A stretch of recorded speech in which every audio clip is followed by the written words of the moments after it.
Chroniques 4, du verset 9 au verset 10.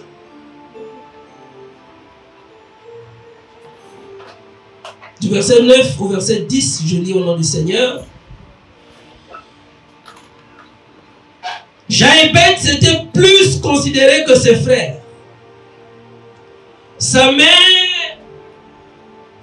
lui donna le nom de Jaébet en disant: c'est parce que je l'ai enfanté avec douleur. Sa mère lui donna le nom de Jaébet en disant: c'est parce que je l'ai enfanté avec douleur. Jaébet invoqua le Dieu d'Israël en disant: si tu me bénis et que tu étends de mes limites, si ta main est avec moi, et si tu me préserves du malheur, en sorte que je ne sois pas dans la souffrance. Et Dieu accorda ce qu'il avait demandé. Amen. Amen. Parole du Seigneur. Jaébet, c'était un enfant. La Bible nous dit aimé, plus considéré parmi tous ses frères. Parce que sa mère avait une histoire avec Jaébet. Et cette histoire-là nous enseigne que sa mère l'avait enfanté avec douleur. Avec douleur. La Bible ne dit pas s'il y a eu d'autres souffrances avant sa naissance, pendant que sa mère portait sa grossesse. Ça, la Bible ne nous dit pas. La Bible nous dit tout simplement que sa mère va lui donner le nom de Jaébet parce qu'effectivement, elle avait enfanté cet enfant dans la douleur. Est-ce que quelqu'un me comprend? Dans la douleur. La Bible ne dit pas dans quelles circonstances cela s'était-il passé. Vous savez, le diable peut aussi être à l'origine de la douleur ou de la souffrance de quelqu'un. Tout est possible. C'est pour ça que vous verrez des gens aller à l'hôpital, se faire opérer ou intervenir. Ils ne peuvent pas tout dire à tout le monde.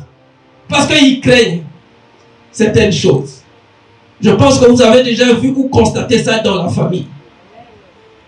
Vous avez quelqu'un qui est malade et la personne va subir une intervention, c'est-à-dire qu'on va l'opérer. On ne dit rien. On ne veut pas que les gens soient informés parce qu'on ne sait jamais.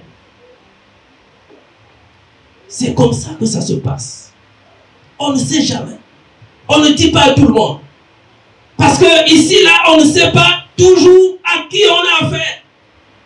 Donc cet enfant-là, on ne peut pas dire que sa mère, que c'est sa mère qui avait été à l'origine de ses souffrances. Non. Une maman ne peut pas à la fois souffrir pour l'enfant qu'elle porte dans son ventre pendant des mois et accepter que cet enfant-là souffre. Je n'ai jamais vu une maman comme ça. Jamais.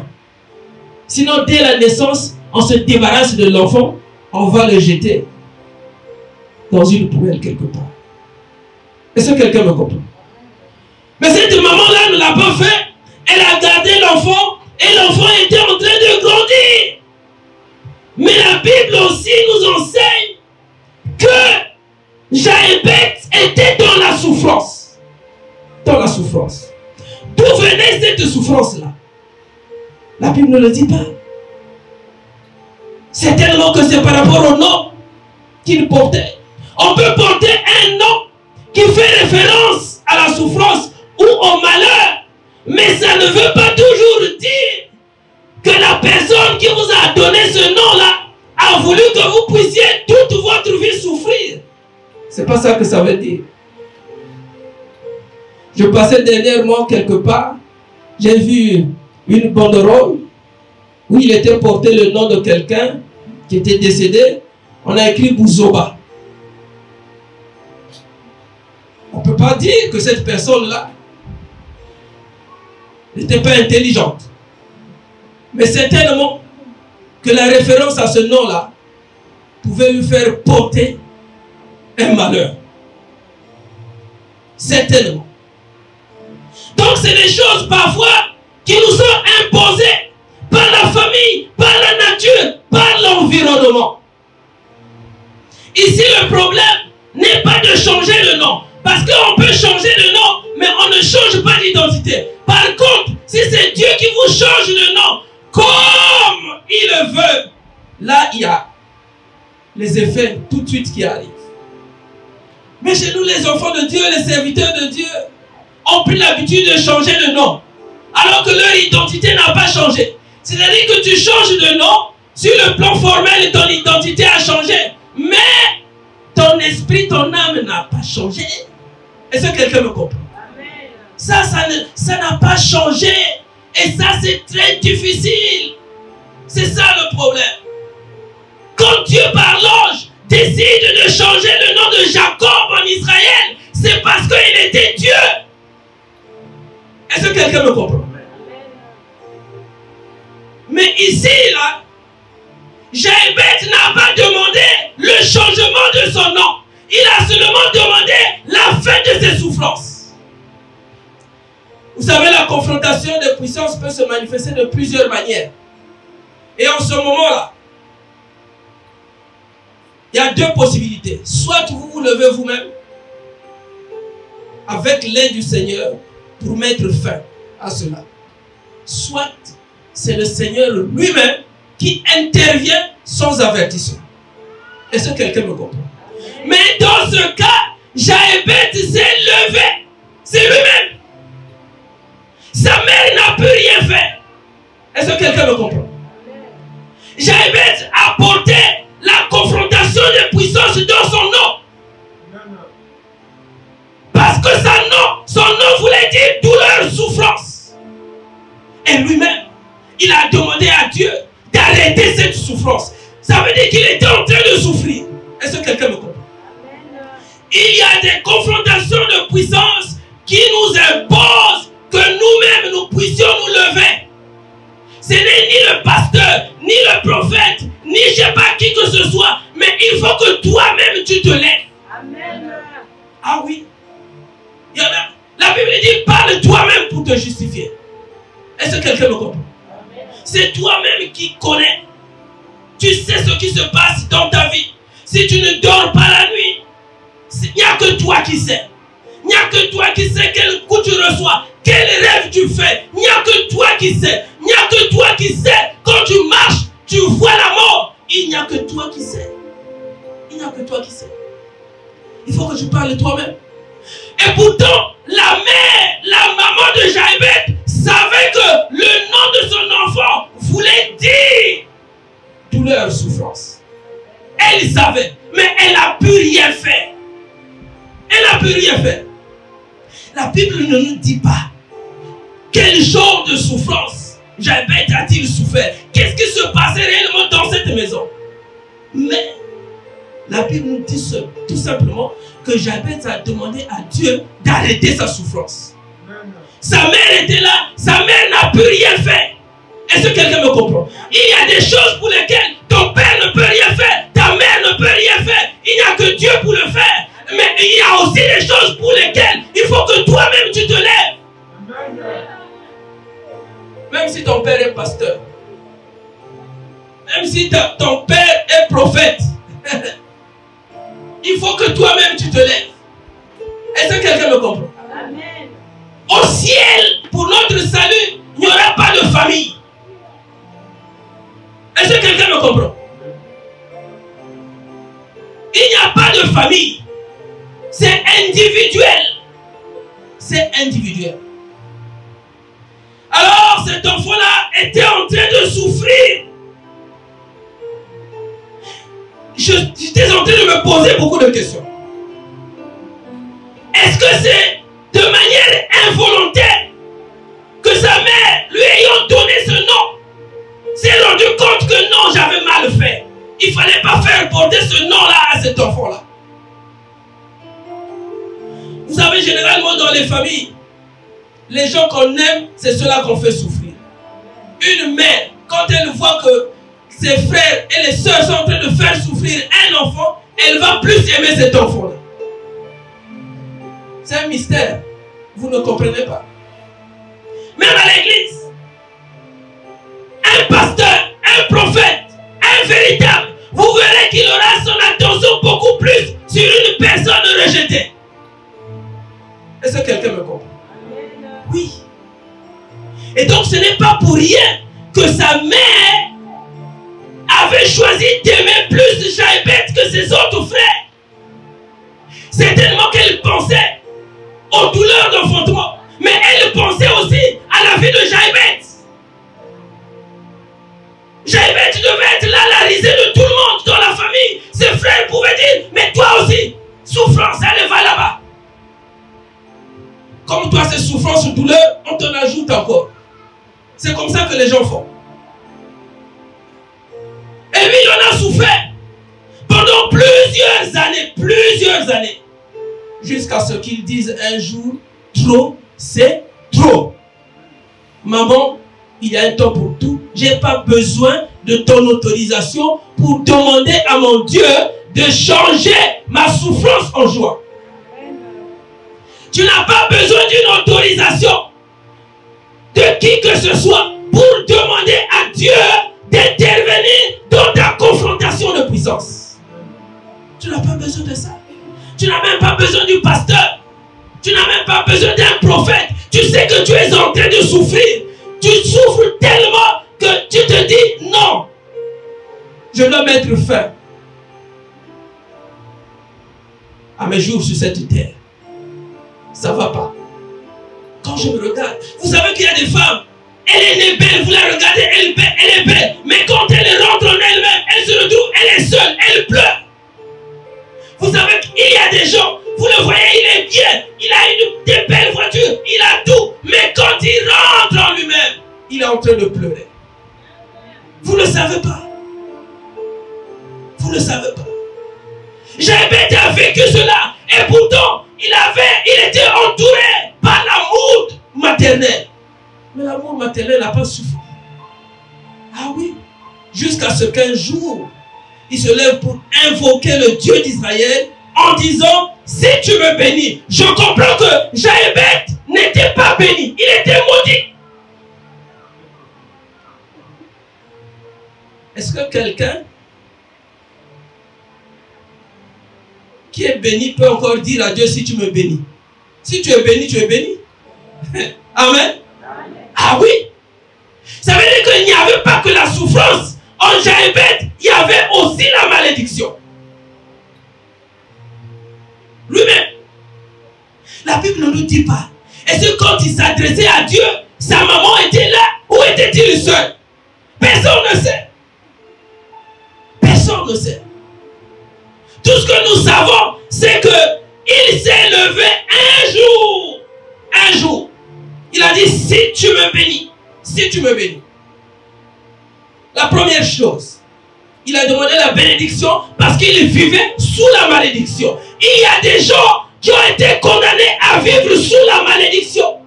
La malédiction, elle peut être individuelle, elle peut être collective, familiale ou générationnelle. Je suis arrivé, j'ai grandi dans un quartier, à Bakongo. Pour ceux qui connaissent à Bakongo. On appelle ça le quartier de Nimbi. Nimbi. Les gens disent qu'ils sont maudits. Dans cette ruelle, et j'étais dans cette ruelle. Donc, j'ai vécu dans cette ruelle-là. J'ai vu la malédiction. J'ai vu des choses abominables. Et tous, nous étions plongés là-dedans. Est-ce que quelqu'un me comprend? C'est-à-dire que tu pouvais prendre toute une ruelle. Du premier numéro jusqu'au 100e numéro. Il n'y avait même pas 10 personnes, 10 jeunes qui allaient à l'école. Il n'y en avait pas. Ah, je me dis parfois ça, c'est seulement la grâce de Dieu. Nous n'étions pas nombreux. Il y a des familles comme ça, où les gens ne finissent jamais les études. Il y a des familles comme ça, où les sœurs ne vont même plus à l'école. Il y a des familles comme ça, où tout est bloqué. Vous voyez, c'est des belles femmes, mais quand elles vont au foyer, 1 an après, 5 ans après, c'est fini. Il y a des familles comme ça. Comme ça. Vous savez qu'il y a des confrontations de puissance qui ont commencé depuis des décennies. Et les familles ne font que subir les effets de ce que leurs arrière-grands-parents ont fait. Ils sont morts, mais leur esprit continue à circuler dans les familles. Ah oui. Jaébet pouvait être le héros de cette famille-là. Je suis convaincu que dans cette famille-là, il y avait des problèmes. Les frères de Jaébet avaient aussi des problèmes. Même sa mère avait des problèmes. Si tu me bénis, ça veut dire que Jaébet et sa famille étaient sous la malédiction. Si tu étends mes limites, parce qu'à l'époque, les limites, c'est-à-dire les terrains, l'espace, c'était pour les hommes qui étaient bien. Aujourd'hui, si tu n'as pas de terre, même maintenant, tu es quelqu'un de pauvre. Tu vas mourir, même si tu laisses des voitures. Si tu ne laisses pas les terres, c'est dur. Ta famille va souffrir. Une famille ne peut pas aller dormir dans la voiture. Est-ce que quelqu'un me comprend? Donc la terre, c'est important. Et ça a toujours été important. Donc à l'époque, la famille de Jaébet, et lui-même Jaébet, parce qu'à son âge, il ne pouvait pas demander à Dieu d'étendre ses limites, de lui donner des terres. Ça veut dire que cette famille-là, c'était une famille maudite. Aujourd'hui, ce qu'on ajoute, étends mes limites dans ce site. Ça vient après. Mais les limites, c'était d'abord les terres. Est-ce que quelqu'un me comprend? Parce que Jaébet, voyez qu'en grandissant, il n'y avait rien. La famille n'avait rien. C'est tellement qu'ils avaient une portion de terre. Ils avaient seulement quelques mètres carrés. Là, il a demandé à Dieu non seulement la bénédiction, mais l'étendue de mes limites. Il faut que tu étendes les limites. Non pas mes limites à moi, mais les limites de la famille. Parce que quand tu le feras pour moi, tu le feras pour ma famille. Amen. Tu ne peux pas vivre aussi longtemps sur cette terre, dans ce monde, sans acquérir une terre. Est-ce que quelqu'un me comprend? Amen. La première chose à laquelle qu'il faut aspirer, c'est la terre. La terre est riche et elle restera toujours riche. Est-ce que quelqu'un me comprend? Amen. Parce que de la terre ne sortent pas que les maisons, mais de la terre sortent aussi ce que nous mangeons. De la terre aussi sortent, il y a toutes choses, même l'eau aussi. Même l'eau. Comment les gens qui sont dans les autres quartiers font pour s'alimenter en eau? Ils creusent la terre. C'est dur, mais ils creusent. Pendant que toi, tu attends l'eau de LCD là, eux, ils ont l'eau sous la terre. Et la terre est riche. Le jour où tu n'as plus d'argent, où il y a une grande crise, tu perds l'emploi. Mais si tu as des terres, tu peux vendre une partie de tes terres. Est-ce que quelqu'un me comprend? Le jour où on te cherche de quelque part, si tu as une portion de terre quelque part, tu peux même aller construire en planche parce que tu as été sage. Voyez, Jaébet n'a pas demandé les choses comme ça. Mais toi, tu te réveilles un matin. Seigneur, donne-moi une voiture. Seigneur, donne-moi une femme. Donne-moi un mari. Mais ce n'est pas la richesse. Ce n'est pas une fin en soi. Le mari, la femme, le mariage, ce n'est pas une fin en soi. Parce que ça peut se casser. Et on va me dire, ah, pasteur. Oui. Et si ça se casse, tu fais comment? Tu n'as aucune terre. Tu vas aller où? Donc il a demandé ça. La troisième chose, il dit, si ta main est avec moi, j'imagine que dans tout ce que Jaébet faisait, Dieu n'était pas avec lui. Non pas Jaébet, mais même sa famille. Amen. Même sa mère. Parce que si sa mère était réellement bénie, si la main de Dieu était avec sa mère, Chaïbet n'allait pas souffrir. Est-ce que quelqu'un me comprend? Si toi tu souffres, ça veut dire que ta famille aussi doit souffrir. Faut pas dire, ah non, moi j'ai un oncle, il est bien, il est ministre, il est directeur, il est comptable, mais il ne fait rien pour moi. Frère, tu ne sais pas que ton oncle là quelque part souffre aussi. Tu ne le sais pas. Tu le vois avec beaucoup d'argent, il a des voitures, mais il souffre. Il y a des gens qui pour dormir même dans leur propre maison. Je ne veux pas dire ce qu'ils voient. Je ne veux pas dire, c'est compliqué. C'est compliqué. Nous avons un témoignage d'un collègue qui a travaillé avec maman. Par son âme, je crois qu'il est déjà parti. C'est un monsieur qui était très fort. Hein, dans la vie, très fort. Quand on dit très fort, c'est-à-dire que c'est quelqu'un qui était indispensable dans sa société. Il n'avait pas beaucoup de diplômes. Ok? Il n'était que coursier.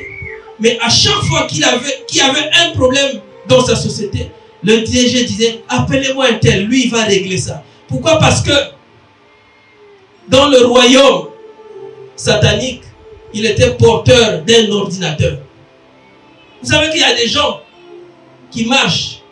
Ils marchent, vous voyez seulement ses yeux, mais au travers de ses yeux, il porte un ordinateur. Je suis en train de parler des choses compliquées. Oui, je suis en train de parler des choses compliquées. Je parle des choses des grandes personnes parce que je m'adresse à des grandes personnes. Les enfants de Nicodème sont derrière là-bas. Ici, je m'adresse à des grandes personnes. Vous voyez la main de quelqu'un, mais vous ne savez pas que derrière, c'est la main d'un gorille. Donc lui, quand il fait son témoignage, il dit qu'il avait un ordinateur. Vous savez, à l'époque, avoir un ordinateur, c'était pas donné à n'importe qui.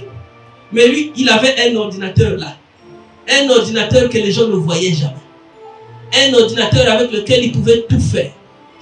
Et il disait même que il a tué des gens mystiquement dans la société. Donc quand il voyait quelqu'un le contrecarrer ou le contredire, il rentrait seulement dans ses bureaux. Un seul geste suffisait pour que la personne là-bas tombe. Il était fort. Et c'est tellement que il avait placé son nom dans la mémoire du directeur, du DG. C'est-à-dire que DG, tu tournes, tu dois m'appeler. Tu as un problème chez toi, il faut que tu m'appelles. Tu as un problème à la comptabilité, il faut que tu m'appelles. Donc il était fort. Il était indispensable. Les gens disaient, mais le monsieur là, qu'est-ce qu'il a? Et dans cette société-là, véritablement dans la confrontation des puissances, lui, il était vainqueur. Parce que personne ne pouvait le défier. Personne. Personne ne pouvait le défier. Alors arrive un jour, parce qu'il n'avait qu'un enfant fille unique. Arrive un jour où on lui dit, bon, maintenant là, il faut que tu nous donnes celle que tu as de plus chère, c'est-à-dire que ta fille. Ou c'est ta fille ou c'est ta femme. Oh, lui s'est dit, non, ça c'est rien. Oh, est-ce que c'est vrai? Jusqu'à ce qu'un jour, quelque chose vienne se poser sur les toits, ça a bougé. Les toits ont bougé. Ah, il s'est dit, là, ça devient sérieux. Il a fui sa maison. Il est allé se réfugier dans une église dont je tais le nom. Il est allé se réfugier là. Les gens disent, mais papa, c'est quoi? Ah non, il y a des problèmes, on va prier. On a prié. Bon, tu peux repartir? Ah non, je ne repars pas. Je repars. Il est resté des semaines dans cette église. Des semaines. Parce que chez lui, ça bougeait. À une heure donnée, la toiture bougeait, c'était compliqué. Il était recherché de partout. Donc, quand il dormait tout le temps, vous le dites, l'enfant. Ah, c'était difficile. Gloire soit rendue à Dieu après sa délivrance. Il a gardé des séquelles. Parce que même dans sa vie après sa délivrance, c'est quelqu'un qui était toujours pressé. Comme vous le voyez. Le type est toujours pressé. Pourquoi? Les séquelles étaient restées parce que c'était tellement fort qu'il ne pouvait pas s'en débarrasser tout en perdant tout ce qu'il avait comme acquis là-bas. Donc il y a des choses qui étaient restées. Est-ce que quelqu'un me comprend? Et toute sa vie, il est resté troublé. À la peur, en se disant, certainement qu'ils vont me croiser quelque part. Parce qu'on l'a réclamé. On continuait à le réclamer. Donc il n'était pas tranquille. Mais quand on est en Jésus, on dort bien. Est-ce que quelqu'un me comprend? On dort bien. Donc la confrontation de puissance, à un certain moment, si on appartient au royaume des ténèbres, elle peut vous faire gagner des victoires. Mais un jour, ça va s'arrêter. Est-ce que quelqu'un me comprend? La famille de Jaébet était maudite. C'est pas moi qui le dis, c'est la Bible qui le dit. Si tu me bénis, que je te bénis. Si ta main est avec moi, ça veut dire que la main de Dieu n'était pas avec Jaébet. Et si tu me préserves du malheur, ça veut dire qu'à chaque fois que le malheur se trouvait sur le chemin de Jaébet, Jaébet savait que là, il n'y a rien de bon pour moi. Il n'y a rien de bon. Enfin, dans la dernière prière, en sorte que je ne sois pas dans la souffrance. La vérité, c'est celle-là. Tout cela réuni, c'était la souffrance pour Jaébet. Il faut que pour ta souffrance, tu te lèves toi-même. Est-ce que quelqu'un me comprend? Il faut que tu te lèves toi-même. Un pasteur ne peut pas porter les souffrances de tous les membres de son église. C'est impossible. Est-ce que quelqu'un me comprend? Parce que lui-même aussi, il a des souffrances. Lui-même aussi, il a une famille. Est-ce que quelqu'un me comprend? Ah oui, de telle sorte que je ne sois pas dans la souffrance. Jaébet est un enfant qui a souffert. Et à un certain moment, il en a eu marre. Il a dit non, trop c'est trop. Il faut qu'à un certain moment, que tu te rebelles contre la souffrance. Parce qu'il y a des souffrances qui nous sont imposées. Est-ce que quelqu'un me comprend? Des souffrances qui nous sont imposées par la coutume, par la tradition, par la famille. Parce que tu te demandes, mais pourquoi cet esprit-là? Mais oui, mais c'est la famille. Amen. Tu n'en as pas voulu. Parce que dans la famille, on a dit, quand la grand-mère part, quand elle décède, après il faut donner un tel, après il faut que ça soit un tel. C'est comme ça. Tu n'as pas voulu. Donc à un certain moment, il faut que tu te dises, trop c'est trop. Il faut que tu fasses comme Jaébet. Ah oui, c'est important. Il faut que tu fasses comme Jaébet. Parce que ce que tu vois là, les souffrances que t'inflige Satan, ça ne retombe ni sur le pasteur, ni sur le prophète, mais c'est sur toi. Est-ce que quelqu'un me comprend? Donc à un certain moment, il faut que tu te dises, trop c'est trop. Trop c'est trop. Oui. Maintenant je veux parler à l'église. Je veux parler aux enfants de Dieu. Toujours dans la confrontation de puissance. Vous savez, un jour, nous sommes dans Acte 9. Acte 9. On ne blague pas avec l'église. On ne provoque pas l'église. On n'attaque pas l'église. On n'attaque pas le pasteur. On n'attaque pas celui qui est à la tête d'une église. On n'attaque pas un enfant de Dieu. Attention. Même si vous arrivez quelque part, le pasteur est court, c'est un nain. Même si le pasteur sent mauvais, même s'il est toujours à pied, même s'il porte des habits déchirés, attention. Je parle des vrais pasteurs. Est-ce que quelqu'un me suit? Si tu t'attaques à un serviteur de Dieu, ou si tu t'attaques à un enfant de Dieu, donc à un ouin de Dieu, parce que les ouins, ce n'est pas seulement les serviteurs de Dieu, ce n'est pas seulement les pasteurs, les prophètes, les docteurs, mais c'est aussi les enfants de Dieu. C'est pour ça que la Bible dit, ne touchez pas à mes ouins. Est-ce que quelqu'un me comprend? À mes ouins. Vous devez faire excessivement attention. Même si tu as un problème avec un pasteur, même si tu as un problème avec un enfant de Dieu, dis-toi que autour de lui, il y a une puissance de feu. Une puissance de feu qu'on ne peut pas arrêter. Nous devons faire excessivement attention. La Bible dit, nous sommes dans Acte 9. Acte 9. Du verset 1 au verset 2. Cependant, Saul respirant encore la menace et le meurtre contre les disciples du Seigneur, se rendit chez le souverain sacrificateur et lui demanda de l'aide pour les synagogues de Damas, afin que s'il trouvait des partisans de la nouvelle doctrine, hommes ou femmes, il les amène liés à Jérusalem. On ne peut pas lier un serviteur de Dieu. Est-ce que quelqu'un me comprend? Amen. On ne peut pas lier un enfant de Dieu. On ne peut pas. On ne peut pas. Quelle que soit ta force, quelle que soit ta puissance, quel que soit tes vincocos, tu ne peux pas lier un serviteur de Dieu. Si tu le lis, ça veut dire que ce n'est pas un serviteur de Dieu. Est-ce que quelqu'un me comprend? Donc cet homme-là, Saul, la Bible dit qu'il respirait la menace et le meurtre. Bon, littéralement, quand on respire, donc chez lui c'était dans le sang, c'était dans son cœur, la menace et le meurtre. Toute personne qui te menace fait partie du camp du diable. Est-ce que quelqu'un me comprend? Les menaces directes ou indirectes, c'est du diable. Tous ceux qui menacent l'église font partie du camp de l'ennemi, du camp du diable. Est-ce que quelqu'un me comprend?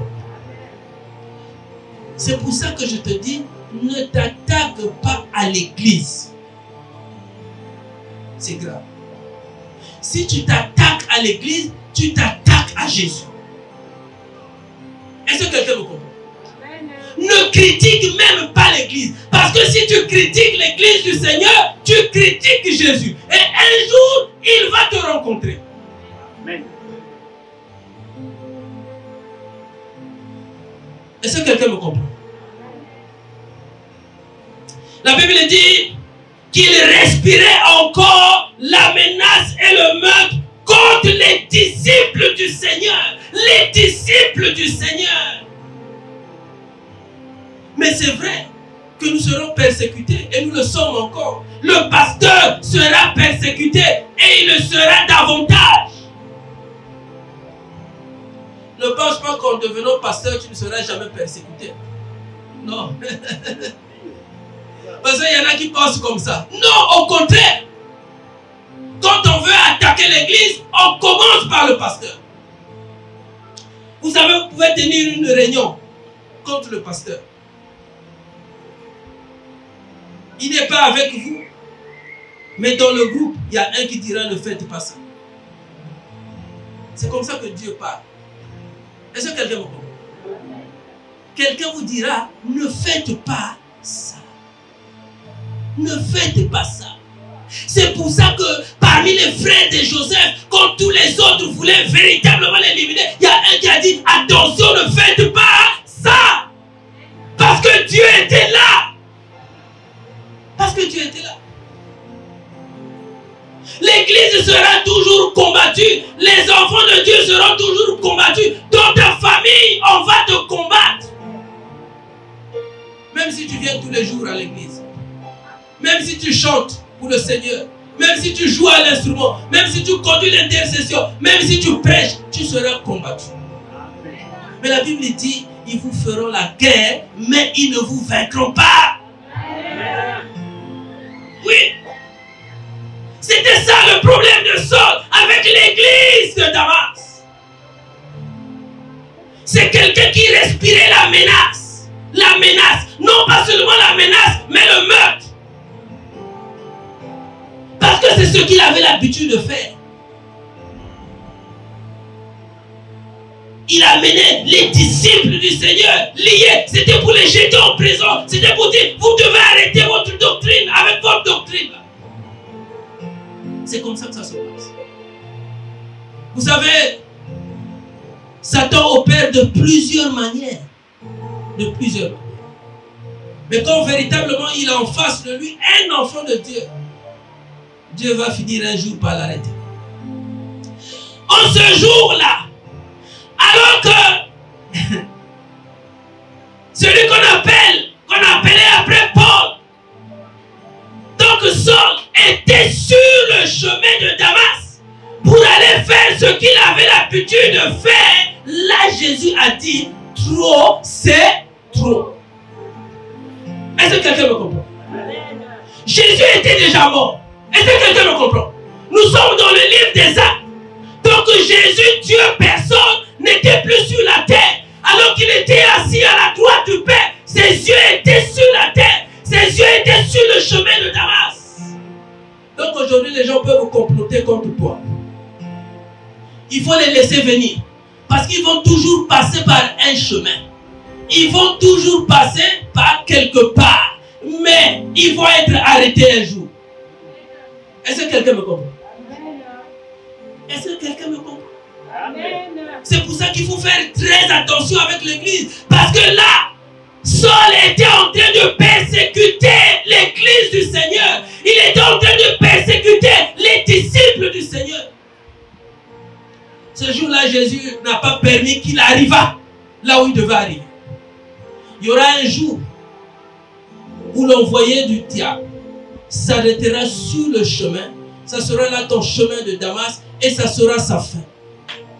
Ce jour-là, il entendra une voix lui dire, et lui-même il dira, pourquoi? Il entendra cette voix lui dire, pourquoi me persécutes-tu? Tu persécutes l'église. En fait, c'est Jésus que tu persécutes. Est-ce que quelqu'un me comprend? Il faut faire très attention. Ne te retrouve pas dans un milieu où on critique un serviteur de Dieu. Parce que tu seras surpris un jour. Ne te retrouve pas dans un milieu où on est en train de vilipender des disciples du Seigneur. Est-ce que quelqu'un me comprend? Parce qu'ils ont des anges partout. Ils ont des oreilles partout. Dieu, il est partout. La Bible dit qu'il est omniprésent. Il est omniscient parce qu'il sait tout. Il est omnipotent parce qu'il est tout puissant. Pendant que vous vous réunissez pour détruire l'église du Seigneur, Dieu est en train de préparer votre chute. Dieu est en train de préparer votre arrêt de mort. Vous savez qu'il y a des gens qui sont morts tout simplement. Je parle même de la mort physique. Parce qu'ils ont tenté de persécuter l'église. Est-ce que quelqu'un me comprend? Si tu es un enfant de Dieu et que tes ennemis se lèvent, ils se sont certainement levés. Un jour, Jésus va les arrêter. Un jour, peut-être même cette semaine, ce dimanche-ci, ils vont être arrêtés. Parce que ce qui s'était passé sur le chemin de Damas était extraordinaire.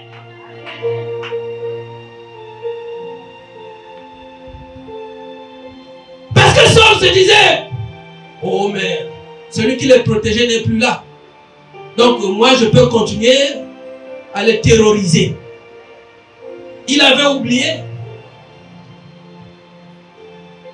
que Jésus était là, sur le chemin de Damas. Il n'a pas vu Jésus, mais il a entendu ça de ça. Il a entendu ça de ses propres oreilles. Pourquoi me persécutes-tu? C'est toi. La Bible ne dit pas, mais c'est l'église seulement. Il dit non, c'est moi que tu persécutes. Mais tu n'iras pas loin. Tu n'iras pas loin. Dans la confrontation de puissance, l'ennemi n'ira jamais loin. Jamais. Même si aujourd'hui tu souffres, il y a un jour où il va être arrêté. Il y a un temps pour tout. Il y a un temps pour souffrir. Mais il y a un temps pour être dans la joie. Parce qu'il y a un temps aussi pour la délivrance. Est-ce que quelqu'un me comprend? Alléluia. Qui est en train de souffrir.